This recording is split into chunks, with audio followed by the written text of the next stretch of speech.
Bill, let's talk about the Lakers.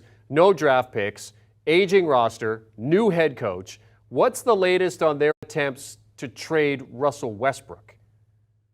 Desperation, fear, sadness, and self-loathing is probably the best way, Jeremy, to summarize it. So I talked to a league source yesterday, very familiar with the Lakers thinking and what they're trying to do, and with a Western Conference front office source today.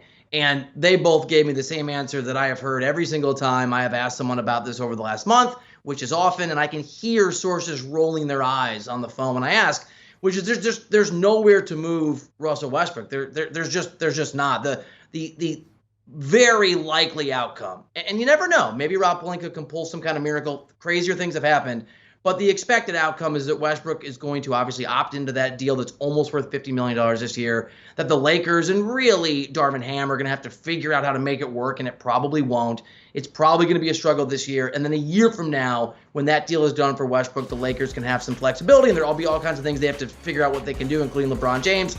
But in terms of answering your question, Jeremy, they are the Lakers desperate to move on from Westbrook, and that is a terrible contract for a player who has very little value. I have not talked to a current GM, a former GM, or a person who works in a front office anywhere in the country. And I've talked to a lot of people the last month who believe that there's anyone out there who want to take Russell Westbrook and help the Lakers to try and get him off the books. Okay, so Colin, because you were so good with the Damian Lillard proposal, put together a trade proposal for Westbrook that would make sense.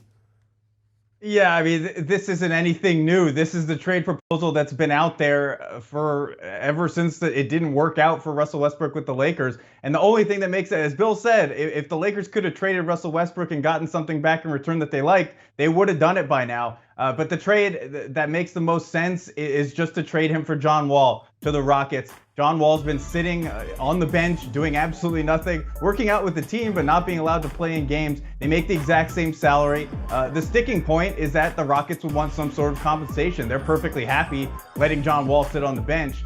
There's not much they're going to do with Russell Westbrook. They might just put him on the bench too. So they're going to need some sweeteners, and that'll be that 2027 first that the Lakers really don't want to get rid of, and it's kind of been the sticking point in any Russell Westbrook trade. So, I'd love to say, for Lakers fans that there's something out there that they could get. There's been some talk about Malcolm Brogdon and Buddy Hield. Look, they're not getting anyone of substance for Russell Westbrook. Bill mentioned his trade value is absolutely nothing. It's completely negative. So the only thing they can do is swap him for another distressed asset in John Wall. I just don't know if the Lakers are going to be willing to part with that first-round pick.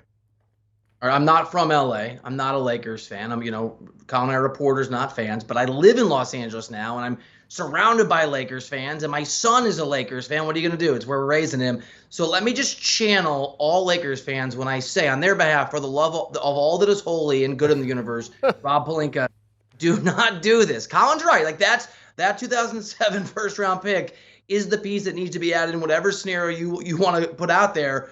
But there's a reason John Wall's not playing. There's a reason no one is banging down the door to try and get John Wall. Because it might just be the same thing as Russell Westbrook, which is to say a high-usage rate guy who's over the hill and can't contribute, who's going to be problematic in his fit with the Lakers.